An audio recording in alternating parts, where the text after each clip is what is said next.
I'm Tony Lontis, and this is my first show back after a little break. And I'm truly delighted that this show, Poetry in Motion with Sonny Singh, will be my first show back. But before I introduce you to my glorious co host, here's what you need to know. If you're listening live on Facebook, LinkedIn, YouTube, Twitch, or Twitter, we encourage you to reach out with comments and know that if you miss the live show, you can find it available on Binge Networks USA, Hero Go TV USA, Zondra Networks USA, and the Tony TV channel app available on all Roku, Samsung, and LG smart TVs across the planet. Now, we started earlier this year doing an important part of recognising our Indigenous peoples of Australia, and it's called A Welcome to Country, and it goes like this. So I want to respectfully acknowledge the people of the Yugambeh language region on the Gold Coast, Queensland, Australia, the traditional owners of the land on which we meet and broadcast, and pay my respect to the elders past and present, and all Aboriginal and Torres Strait Islanders listening here or watching today.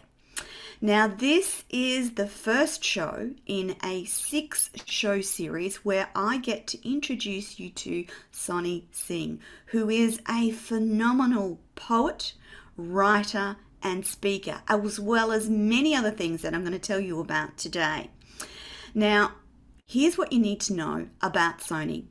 Sonny is a cross-cultural seeker of deep knowing.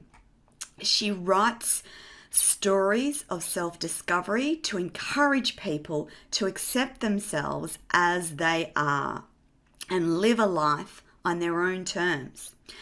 Her tales are of her characters' definitive moments on their life journey.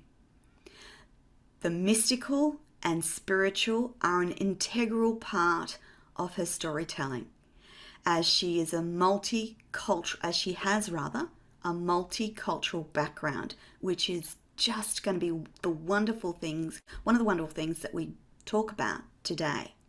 Sonny is of Indian descent, born in Mexico, raised in Colombia, and now living in the United States. She is world traveled, and when she's not traveling, reading, writing, she indulges in meditation, yoga, and aromatherapy.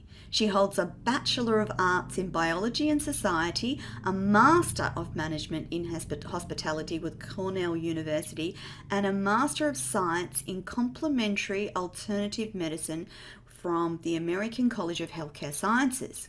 She is currently pursuing a Doctor of Divinity. How glorious are those words together? A Doctor of Divinity from the University of Metaphysical Sciences.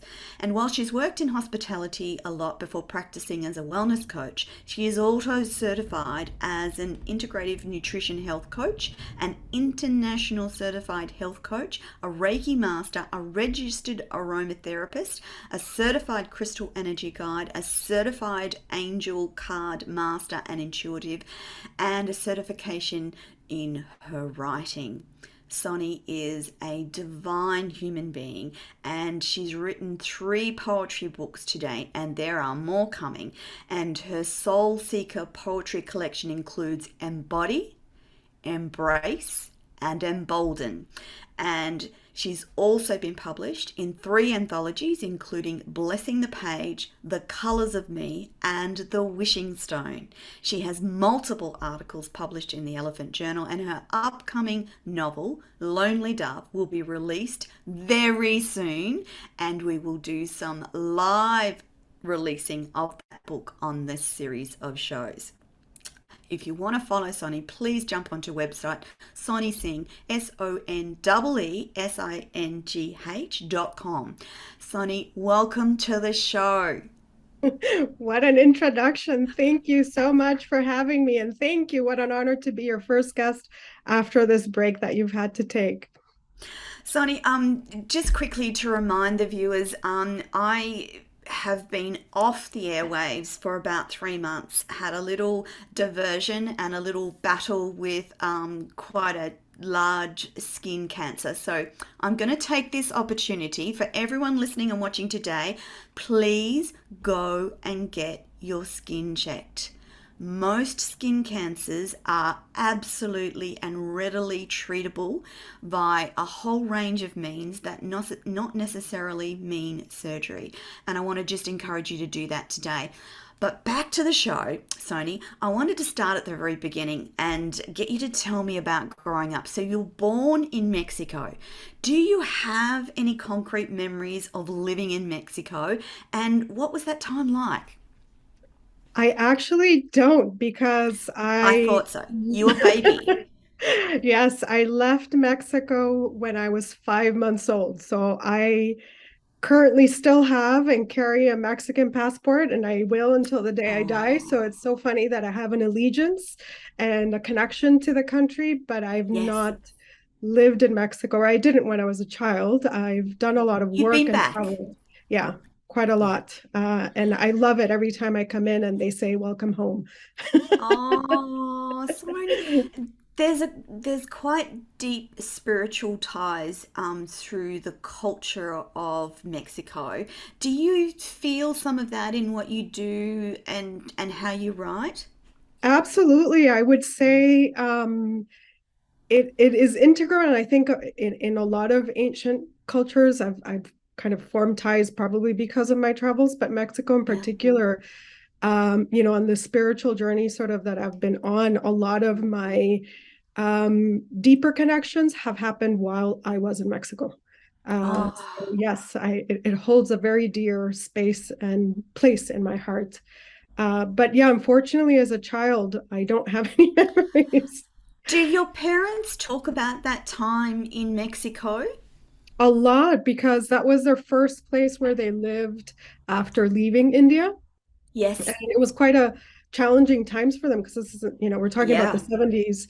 There weren't a lot of resources. And so, and also there was a small community of Indians in Mexico. Now it's a lot bigger, but at that Yes. time, it was challenging not knowing the language, not knowing how to drive, and all these things that they had to learn. So yes, they talk about it a lot. We still eat Mexican food. In fact, today we had Uh, Mexican food for lunch. what do you have they told you what it was about Mexico that drew them as having an Indian background? What drew them to Mexico, Sonny? Well, I mean, really, it was the job. My Yes, father worked for agricultural institutes, and so there was one in India, one in Mexico, and then eventually one in Colombia that he worked for. And that's what drew them there. But I think the connection really was just an affinity for the country, the culture. It hmm, also has a lot of ancient history, a lot of the yes, food. Even it's a different kind of spice, but it's still but spicy it's the food. And I same. feel, Yes, yeah, yes. there's quite a lot of affinity. And it's funny because over the years, as I've met either Mexicans or Hmm, Indians, they all hmm. talk about this connection that they have. Like Mexicans love to travel to India to kind of I have this sort of wondered because there's awakening a thing. synergy. There's a There synergy there, is, isn't there? And there both is. are ancient cultures. There's a background in spicy food, and I can actually see the connection between the two countries. So, moving to Colombia, you were a baby when you moved. Do you Yeah. have any memories of Colombia? Oh yeah, that for sure. Because I was there until I was 18. So I Yes, did so all of my schooling in Colombia. I moved to the US to go to university or university. college, as we call it here. Mm. But yeah, for sure. I mean, Colombia is where my heart is of growing up, where I always have my memories of comfort. And sadly, I haven't been back since my parents left, and they Yeah. they left when I was in my third year in college. But I still have a strong connection. I mean, I identify with it With in terms of Colombia. it being Mm, the place where I feel connected in terms of my youth and where I'm from. mm. What's Can you share with the audience some of the special things that you remember from Colombia that cause you to identify so closely with Colombia? The people are so friendly. I would say they're warm and friendly and welcoming. Yeah. I would say that's one of the biggest things. that I identify and in fact miss, because especially as you travel and you see different cultures, some are more closed, some are more open. I would say the Colombian one for sure is really Mm. open. I mean, they're very warm-hearted and Yes. fun-loving people. It's also beautiful, just scenic Uh-huh. country, nature-wise, between the oceans, the mountains, because the Andes come in there, the Yeah. tropical environment, and you have uh, It's just pretty a whole diverse, isn't range. it? It is really diverse. And the Amazon is also there. So it's a really diverse Mm. country. And the food, I mean, it's crazy to think Oh because no, I love food talking is about not all food. that well known. But yeah, I really miss the food. Yeah, yeah. Did you get to spend time in and around the Amazon? Because it is an amazing place and has provided humanity with some amazing discoveries. Did you get to spend much time in and around the Amazon? I did not, unfortunately, not when I was there. It's one of those things that I keep on thinking I have to I've do got it to at go some point in back. my life, but Mm. no, unfortunately not. We were further away. We're sort of in the Yes. southwestern part of the country. Uh-huh. But yeah, no, not close to the Amazon, unfortunately. I'm sure that would be a Fantastic. magical experience, though. Absolutely. Every time I read something about the plants or the animals that have been discovered in the Amazon region rather, I feel like there's so many more secrets to be unfolded from the Amazon. So it's what a great place in history and time that we live in where there's ongoing discoveries and transfer of knowledge to generations of people. Absolutely. I mean, I think that's amazing every time you hear about something else being Mhm. discovered that nobody knew about. And it's just so Yes. remote and so hard to get to that, yeah, it's incredible, but very And I inspiring. think that's protected it being remote and difficult to get to Mhm. has somewhat protected the wonderful things that the and secrets that the Amazon hides. I actually remember reading very recently about one of the last of the uncontacted tribes and and his passing, and he had never had interaction with anyone outside of his own tribe, and he was the last surviving member of his tribe, but he was monitored by Amazonian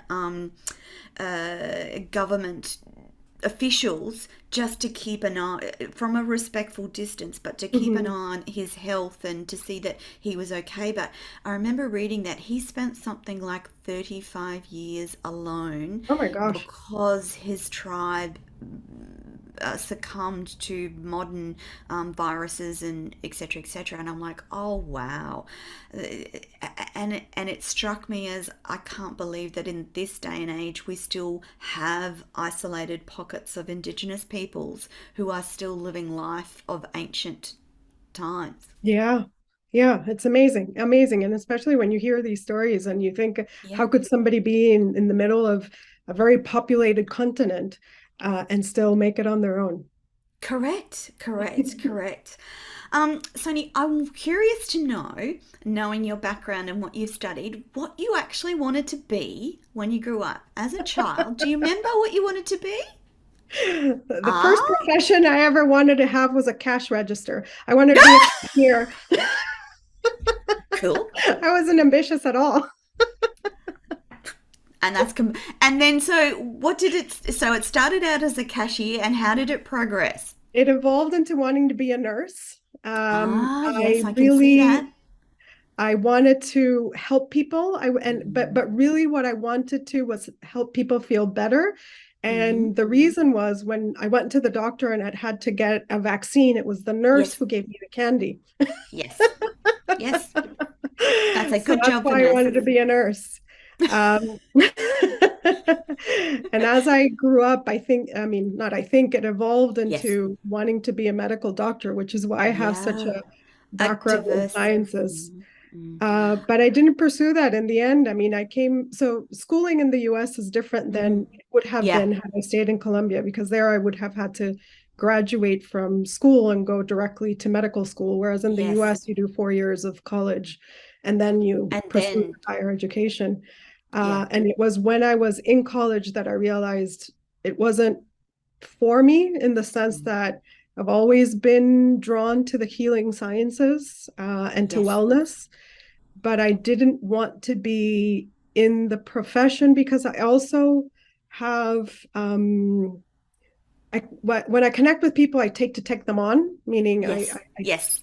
There's an it for you. There's an energy transfer, yeah. isn't And there? at that point, I didn't really know how to deal with it. And so I realized, like, every Yeah. time somebody comes to me, they're going to be unwell. And I don't know if I have it in me to deal with that as a profession. Yeah. Um, and so I then changed into hospitality, and I stayed in And hospitality for a long time, actually. yeah. Sonny, how old were you when you discovered that intuitive or spiritual side of your being? Do you remember? I would say I always had it. I don't know that Mm. I had, I mean, there was a couple of experiences I would say as a child that things would happen to me and I wouldn't necessarily have an explanation for it. Uh-huh. Yeah. But I felt a connection to kind of the deeper worlds from a very early age. What happened though is once I started talking about it and I'd hear Yes. people's reactions kind of go like, wait, what are you talking about? I stopped. You immediately Yes. think like, oh, I don't want to be judged. And so Yeah. uh, what I remember, what I have a more distinct memory of is shutting down, is sort of turning Oh. around and saying, oh, okay, that's an area that I'm not going to explore very much. And it's funny because I feel like it stayed dormant for most of my life until I turned And into an adult. yeah, isn't it sad to hear the stories of people shutting down their intuition or their psychic abilities because of the reaction of other people? And I actually believe that we will get to the point in our evolution as human beings where we understand that a person as a whole has a physical being and a spiritual being. And if you're going to be in a healing profession, i.e., a doctor, nurse, or in complementary, I actually believe that the two should be woven together. And one of my big visions is to proactively work out how we can promote that so that when you go and see a doctor, for instance, there's a spiritual component of that consultation that addresses the spiritual aspect of that human being, because both you and I know that there are defined links between our spiritual beliefs, what goes on in our mind, and what transpires in our body. Having recently been through this whole little process myself, I've had to realize that there is a direct correlation and connection between what manifested itself as a cancer on my skin and what I wasn't dealing with, what I hadn't healed, and what I'd not talked about, but more on that down the track. Sony, since you started training and studying in the metaphysical arts, have you felt a shift across humanity towards understanding the more spiritual aspects of our life? I haven't. I think there is just a lot more Yeah. either consciousness, awareness. Hmm. I think had I, for instance, been born now and started talking about the things that I did, I don't Yeah, think I would have been shut down in the same way. And I think we've just all correct. evolved and all been maybe become more aware of the connection that we have with one Mm, another and with the world mm. around us. Yeah. And so, yeah, I definitely think there's been, even in conversation, I can Yes. talk about being a spiritual person and not have somebody think, That that means Christian or yeah. some other. Yes. There's Although a. I do still get asked that question about religion often, Ah, but yes. Yes. And not as and much as before. And Sony, I know that we have similar thoughts along this, but they're very different. So, being a spiritual person in terms of how you and I think of spirituality is completely different from being a Christian and or having a religious background. From my perspective, they are completely different um, aspects of life, aren't they? I believe so. I mean, for me, religion is more of a Mm. dogma in the sense of, Yes, this is how you're meant to act, and these are correct. the kind of criteria or basis to live your life, versus spirituality is more about Free feeling flowing and the connection with the people and the environment, the universe, Earth. So yes, it's and a not lot less dogmatic and a lot more yes. based on the self. Definitely. And a lot less prescriptive, a lot less judgmental, if I hazard to say that. Having grown up in a Christian environment, and now considering myself more of a spiritual being, there's a clear difference in the judgment that is experienced under religion and the lack of freedom of choice and the prescription around how you should act and behave versus a spiritual belief that there is a greater being, be that whatever your spiritual alignment. I actually think that that is better for humanity. It's better for humans to know and understand that as a unique being, you're not going to necessarily want to act, say, or do in a prescriptive way. Sony, I love that you're doing a Doctor of Divinity. And as I mentioned in the intro, a Doctor of Divinity just gives me chills. I don't know why, but every time I say it, it gives me goosebumps.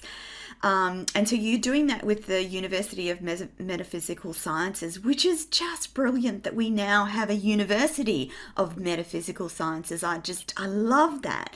And of course, I know that you enjoy this field of study immensely.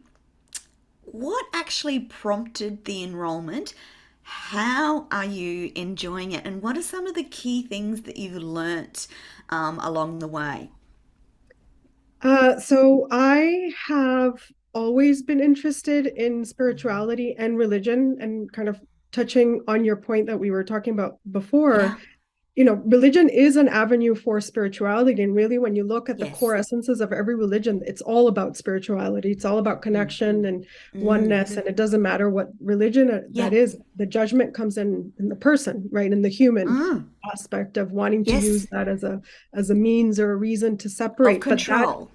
yeah, right. And that Mm. has always been a fascinating aspect. I didn't just want to concentrate, though, on religion. I mean, Mm. I wanted to study religions across the world, and Yes. uh, Because they're fascinating, aren't they, there Sonny? Like, are really fascinating, and there's synergies between all of them. absolutely. And that's the thing that, I think really kind of in terms of the takeaways is that it doesn't matter in a way what religion you're looking at. Really, at its core essence, it's all about us understanding that we're part of the bigger whole. And when Mm. we have that understanding, we act with more kindness and compassion towards each other, because we realize Definitely. that what affects me affects you and affects the next person. Mm. And so if I can help in any way and you can help me, then Yeah. we're all better. But also, for instance, even in healing, Yeah. the connection, the deeper connection where our bodies are actually wanting to send messages to us to say, hey, maybe you need to do things differently. Yes. Yes. Yes. And that to me has always been just fascinating. And so a lot of what I've taken from the courses has been this kind of understanding of connections Mm. and finding these similarities that we have, but also on a personal level, just my Mm. own development, just Yeah. we're all Yes. onions in a way. We all have to kind Oh, of peel yes. layers and Layers and layers, layers and and that's layers. what life is about. And we will probably be doing that until the day we die. Well, And of course, I life actually to hope continue. we are. Like, Sonia, Yeah, from my perspective, I love to learn. I love to be challenged. Sometimes in the heat of those challenging moments, I'm a little unsure. But when you get to the other side, it's like, oh, well, I learnt this, and this, and that's good. But in the moment of those challenge, when you start to think deeply about a certain aspect of your life or your personality, it can be really challenging, can't it? But it on can. the And other sometimes side, Yeah, you just have to go through the journey though, like you want to have an answer for everything and sometimes you Yes. just can't and you have to allow yourself the space to heal in order to figure out.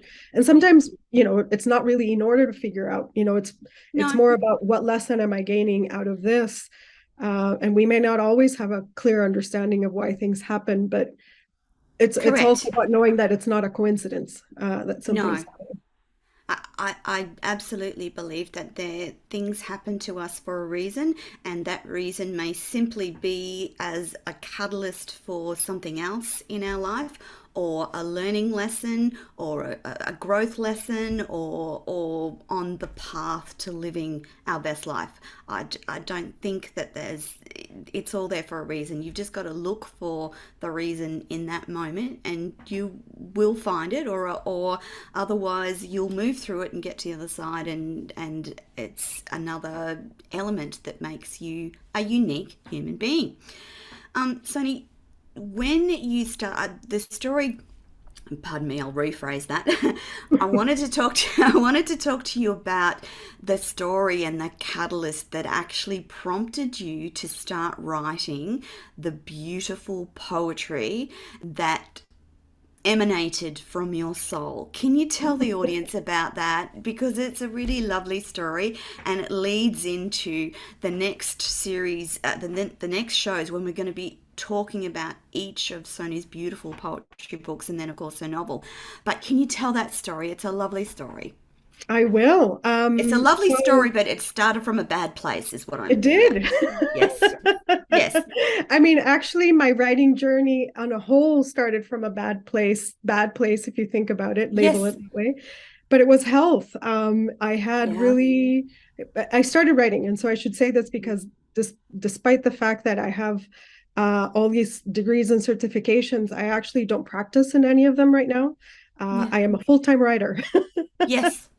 And Which is so it's awesome. interesting that I had to go through that journey. Mm. And uh, I started writing mostly because I had gotten really ill.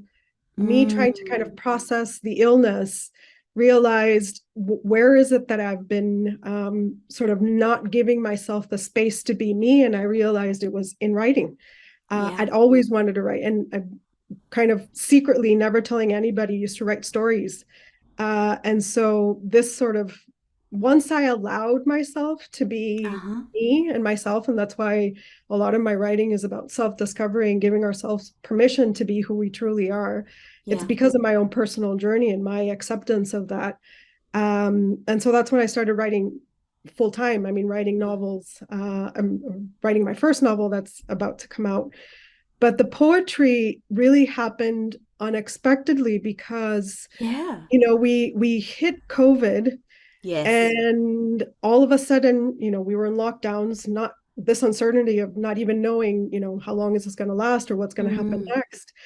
And by then I had already developed a habit of writing on a daily basis. And so Uh-huh. writing for me is both sort of an emotional, spiritual practice, as well as just Yes. what I do.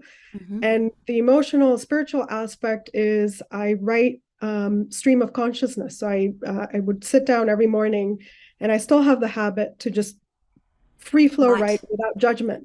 So just whatever comes in my head as a way to release, thought. Yes.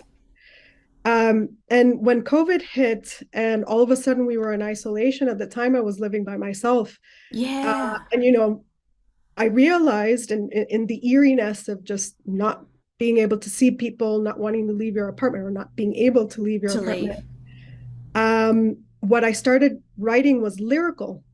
Yes. And I'd reread what I wrote, and kind of think like, I think that sounds like a poem. Uh, and so I just started kind of taking it out of that Yeah. context, and Mm-hmm. writing it out into the stanzas, and then realized, oh yeah, that's a poem. Oh. And once I accepted that I was writing poetry, or that I was Yeah. writing a poem, then Mm-hmm. I would just write them. And what was fascinating about it is I've never intended to write poetry. I've always been a poetry Yes. lover in the sense of reading it, but never thought, oh, I want to be a You would poet. write. Mm. So it wasn't something that I set out to do, but once I embraced it, it just flowed. I mean, I ended up, so I started writing the poetry around March of Mm, 2020. And yes. then by November, I had something like 150 poems. I mean, they flowed. It's really amazing, isn't it, that that I didn't even know happened? where that came from. And it wasn't like I'd sit down and say, okay, I'm going to write a poem. They just come to me and I just write And and you write just and have write. to write them as they Yes. came to you. Yeah. Amazing, amazing. As we go through the series, I'm going to get you to share with the audience some of those poems. So everyone will have to tune in for those. So at the moment, you've got three poetry books, Yes. um, and Embody, Embrace, and Embolden. Mhm. And are you surprised when you reflect that you had enough content to fill these beautiful books? Absolutely. I mean, even when when I got to that point in November 2020 to Mm. look back, I didn't know how many poems I had written until Ah, I actually didn't know what I was going to do with them. And it yes, was a conversation that I had with Karen McDermott, who yeah. is my publisher through MMH Mm. Press, and we had connected on a different topic. And I Mm. had told her that I was writing poems, and I said I don't know what to do with them. And I took out the stack and I just showed her the stack of papers because they were Yeah, just handwritten papers. written. Hmm. And she said to me, "Well, I know what you can do with them." Yes, as Karen does. Karen and her magic. Yes, Karen and her magic. She knows exactly And what so to she do. just said to me, sort through them and let me know. And I did, and that's when I started typing them. And that is how I realized how many poems I had because I actually started typing them up. And Mm. after we went through the whole exercise, that's when I started identifying themes and recognizing that I I could was put going to them ask, did they into the naturally books. fall into the three books naturally without too Yes. much? Yeah? Yes, they Wow. did in a way that was very unexpected.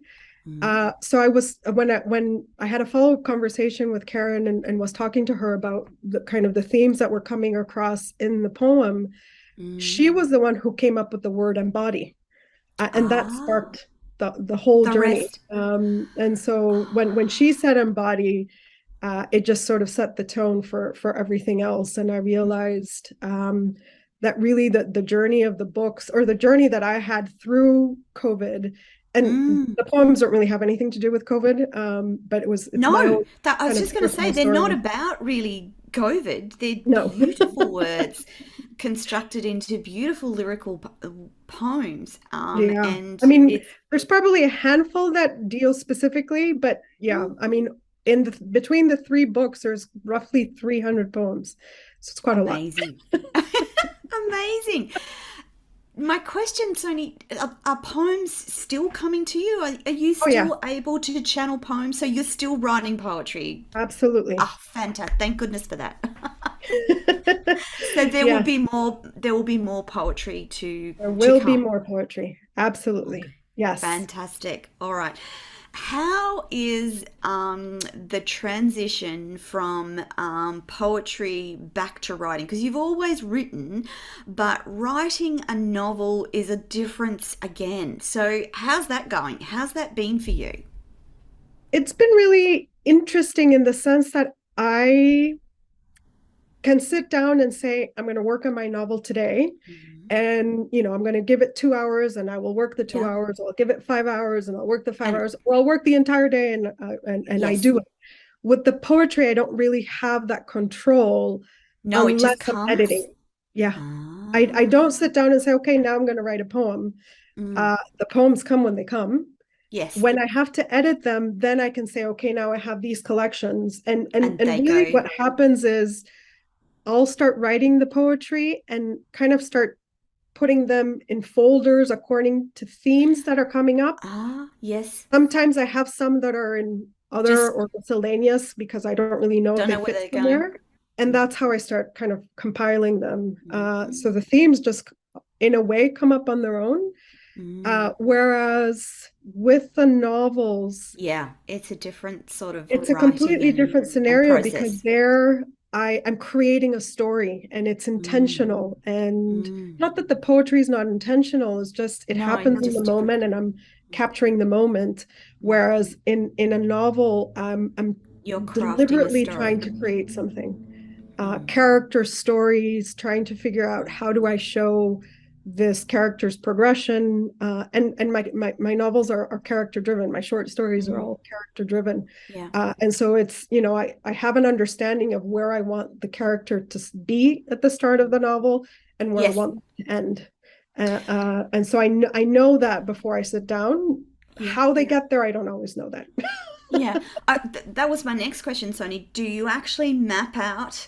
Um, this is where I want the character to start with this sort of personality and these positive traits and these other traits, and I want them to get to here where they learn about truth and destiny or whatever it is, or it actually is very free flowing for you. It is free flowing. So amongst us kind of fiction writers, there's a term of Mm. pantser versus plotter, where a Yes, yes, plotter yes, will outline the whole yes. story and a pantser just writes off, Just goes. Yes, off the seat of their pants. yes. I'm a pantser, absolutely.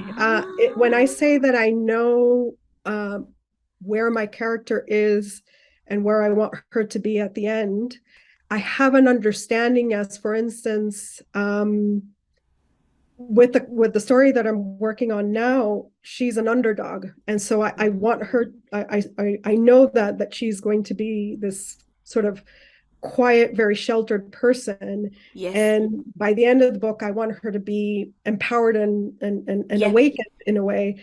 But I don't know how she's going to get there, You and get there. sometimes I don't actually know who she is until she starts telling me. Mm.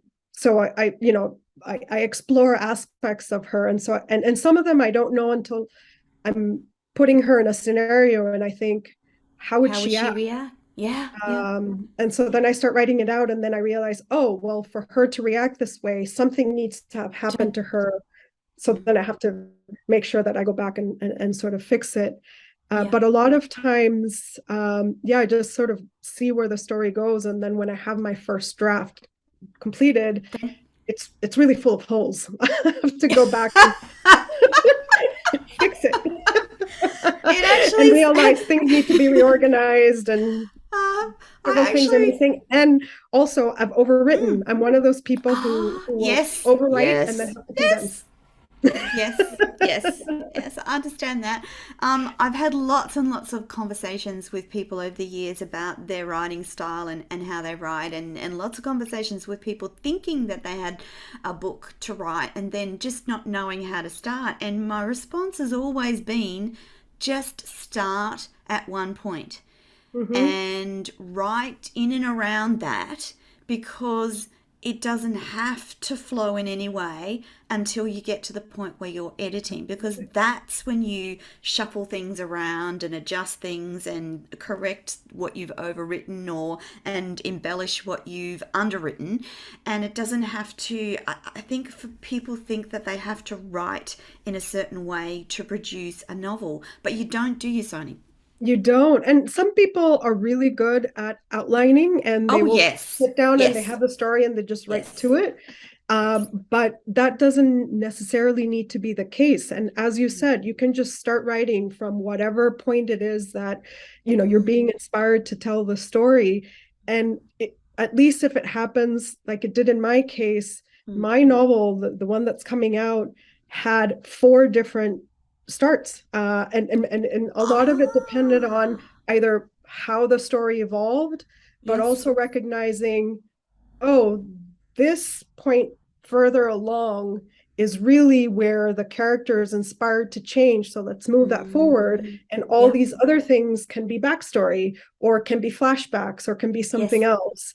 Yes. And that's how you rearrange things to figure out what's the best way to Mm, grab the reader's attention.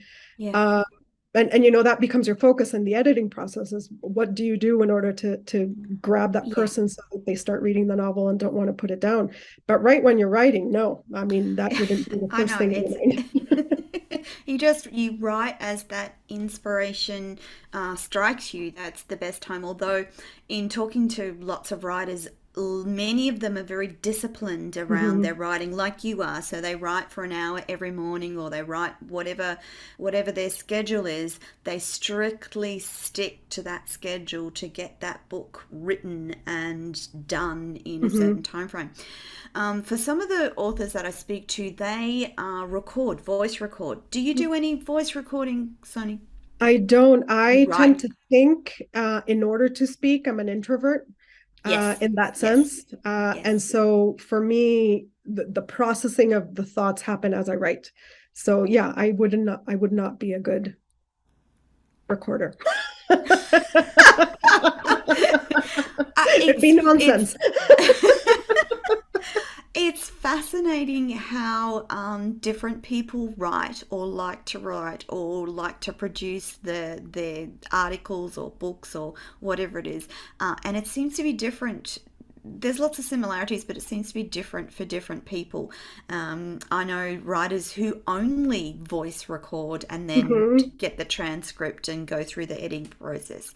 Um, and I've tried both, but I find that I'm more like you, Sonny, in that I'm generally an introvert and there's lots of conversations go on in my head, but they don't actually make it outside of my head into a recorder or onto a piece of paper. And I'm trying to train myself to get better in those Mhm. things. I'm curious, Sonny, with all that wonderful learning from university, do you use that learning in creating your characters and does it appear in some of your poems, some of the things that you learn, particularly around the metaphysical sciences? Absolutely. There's always some spiritual, esoteric element in my writing. Yes, Um, the way I describe it is the poetry is my reflection of how I see either the world, my experiences, the connection. The novels are fictional, so I will yes, put myself in another person's shoes in order to acknowledge that, as you say, yes, everybody's different. yes, And by nature, I see connections, I see signs, I see yes, symbols. yes, I look for meaning, and yes. so I bring that into everything that I write. And it's not that every single poem has that, but it is definitely uh, in all of my writing. I would say Mm, in the novels, um, because they're stories of self-discovery and self-development, the spiritual yeah, aspect is almost a must. It's just yeah, how yes. open is the character to that aspect and how do they use that or how do they welcome it into their lives. But I incorporate crystals, herbs, tarot Yes, cards, yes. Oh, fantastic. spiritual teachers, Yes, religion, understanding yes, religion, yes, all of that. absolutely. Absolutely. Sony, I wanted to talk a little bit about Ireland with you whilst we had the audience listening because it was such a I'm going to say it was a magical experience. So, Sony and I went to Ireland in June. Yes, June. Yes, it was in And June. we went and stayed in this magnificent castle and it was a really fabulous retreat for writers and speakers. Sonny, can you tell the audience how it was for you? Because I loved it. I loved meeting you in person. Because Sonny and I have known each other for a while now, but that was actually the Mhm. first time I think we've met in person was in Ireland. It was at Peel Manor, Oh no, and it was at Peel Manor. yeah, That's right. Yes. So we'd previously met in Peel Manor, which is over in Perth, Western Australia, which is on the way other side of the country. And then we met up again in Ireland. But Ireland was just so beautiful, wasn't it? Do you want to it tell was people about spectacular. your experience? Well, I so that was the second time that I'd been at Crom Castle. The Mm. first time was the first time I met Karen in person, Yes. Yes. and at that time, the first time, I had just finished, I think, a third draft of the novel that I have coming out, Lonely Dove. Mm-hmm. Mm-hmm. And it was really interesting in the sense that when I got to the castle, uh, I didn't know what to expect. I mean, you Yeah, sort of you hear about a don't. castle, but you don't Mm-hmm. know where it is. Mm-hmm. And it's so grandiose in the sense It's of this beautiful. beautiful stone building. Mm. And then it's surrounded by woods and there's a Yes. lake. And I mean, Yes. it's just so A wishing pristine. stone. The There's wishing stone.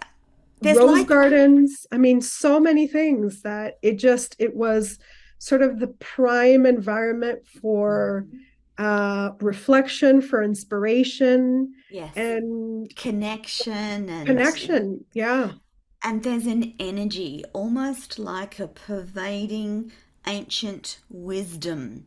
I don't Hmm. know. I don't know if that's quite gives it an accuracy, but it was just beautiful. And the rooms that you stay and the grounds are just lend themselves to writing and reconnecting, and it was magical. And of course, the castle itself is beautiful, and then you have a housekeeper and a butler and a cook, and they're divine human Yes. beings. So the Frances, cook Cynthia, and and Joan.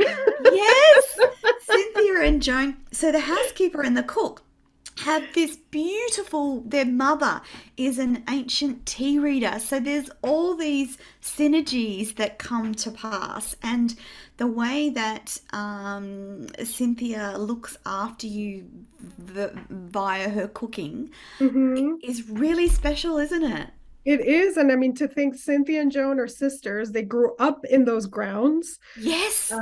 So they, And they they've also have a long served the history. castle owners Yeah, it for is. hundreds of years, I think, Yes. like a hundred and I don't know. It's a long Yeah. time I don't know that either. they've. It's a long It's a time. long time that they've served the owners of the castle in Hmm. some way or form. So Yeah. it's a magical experience. Yes. And then Francis comes in from Belfast, and I mean, Yeah, he's a professional in the it highest is. regard. It is just He's amazing. beautiful. And I think that's part of the experience is to have those central characters, if you will, in and around you and loving and caring for you in a way that I've not experienced before. And Yeah. in the grounds of this ancient castle with all of its history and energy, it is really a magical. I've talked to so many people about this retreat, and it's run by Karen and the team at MMH Press, and it is just the best experience. I can't wait for the next one because I don't think I could miss another one now. Yeah. Well, and see, that's the thing. That's why I had to go back. Because Yes. after having Yes. experienced it that one time, I Hmm. realized it was so, I mean, indescribable in a way, Yes. but also Yes, I so agree. magical that I had to go back. And, the first time I went was 2019. So it was Yes. pre-COVID. And then Yeah. this last time in Then the June. COVID. And we sort of, no one did anything for a few years. Yeah. So yeah, but it's the perfect environment to kind of reset. Oh, yes. And That's there's what I something say. about, for instance, it had these fields of beautiful yellow flowers that you sort of looked out of your window to these fields, and the deer would come prancing along, and the walks through the forest and down by the lake, and then the we went on some trips to some ancient ruins, and that Hmm. was amazing as well. The history grabs my soul, Sony. I just, Yeah. eh, Ireland, Northern Ireland is just magical. I mean, and if you're transported back in yeah, time almost. That's what it yes. feels like, that you're transported back in time. You're still present in this time and age, but for some reason you're transported back to ancient wisdom and energy, and you just completely relax. Yeah, and Well, a I lot of did. people go there and write, and some people Mm, don't write at yes, all, but they still feel replenished and yes, invigorated, and just, when you leave full of agreed. ideas, like all these things that Yes, I didn't agree even think that you had in you, you have. correct, correct, correct. All of those things happened for me as well, and it was the starting ground of thinking about what was next for me, because at that time I'd had my cancer diagnosis, but I didn't yet realize how bad it was. So I was a bit like happy blasé. It was also my first overseas trip in close to 3 years. So there were lots of things. And then all the people that went to the retreat were just amazing human beings in their own right, all writers of different genres and different backgrounds. And it was truly a unique event, Sonia. And yeah, I think that for anyone who's thinking about writing, if they get themselves involved with a writer's retreat of that level, it will make the change in their writing journey, don't you think? I think it is pivotal, and what you said is spot on in the sense that just the range of writers, because Yes, there were people who hadn't written anything at all or hadn't published, correct. not written. Mm, I should mm, correct that. Hadn't published mm, anything mm. versus authors who'd published 30 books. Loads, like really world I mean, class, yes, who had written for 30 years, 30 novels, sort of that yes. ilk of writer And then who, children's books to nonfiction. yes, I mean, we yes, got yes. Dr. The Bill, who was a poetry psychologist. and the yes, the psychology was amazing, To amazing. poetry. I mean, just the range. And I think that exchange was also part of the magic, that Oh, to realize definitely. that we were all so different, so varied, with such completely different backgrounds, and still connected Yes, so well and so deeply. yes, yes. That was It amazing. was it was really good. Now going back to your writing and stories, I just wanted to mention for the audience today that if you jump on to Sony's website, sonysing.com, and you sign up for her newsletter, she will gift you this little package of her beautiful poems. Now, I've obviously gone and done that, of course.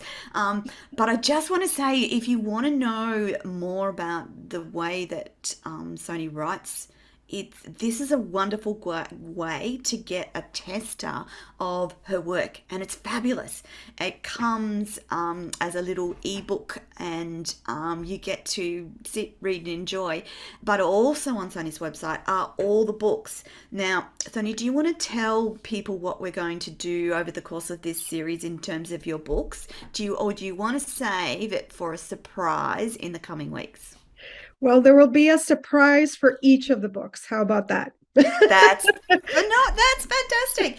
So each of Sony's books, we have a surprise for those shows. We also will have a surprise for the novel, and Mhm. we will simultaneously launch Sony's novel not only in this show series but across the world. So it's kind of a big deal. And we'll be talking more about the novel in the upcoming shows. But for the first little while, we'll be having another conversation next week about Sony, and some more about her spiritual journey and the connection between spirituality and writing, why it's important to write, and why for women who are the natural born storytellers of the universe, and why it's important for them to write as well. Slaney, I want to finish the show off with your tagline or phrase, which is trust in your soul's inspiration. Can you quickly talk to us about this? So it's trust in your soul's destination. Uh, Oh, I'm so sorry. okay. Typo, Tony. Although inspiration sounds good too. I like that. And it's not the same. Trust in your soul's destination. My humble apologies, Sony. No, I'm no, it's all good. typo. It is actually the same in the sense that where the inspiration came from really lies at the heart, perhaps of what we'll talk more next week, but Yes, it's I was just the going to say spiritual this is journey. just the lead into next week Hmm. as well. But it's that spiritual journey of recognizing that each and every one of us is here with a purpose, and And a that reason. purpose is not our job. It's our state It's of being. not.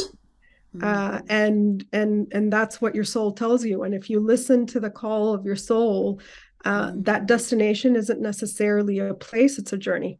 It is a journey, and we will expand on that further next week because, as you know, listeners, from the start of our story, Sonia's had such a diverse background, and she started in hospitality. She's got all the metaphysical study and journey behind her as well, and now writes amazing poetry and beautiful books.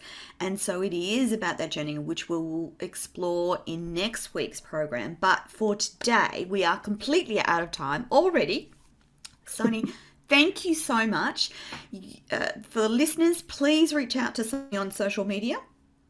You can reach out to Sony on her website at www.sonysing.com. That's SONEESINGH.com.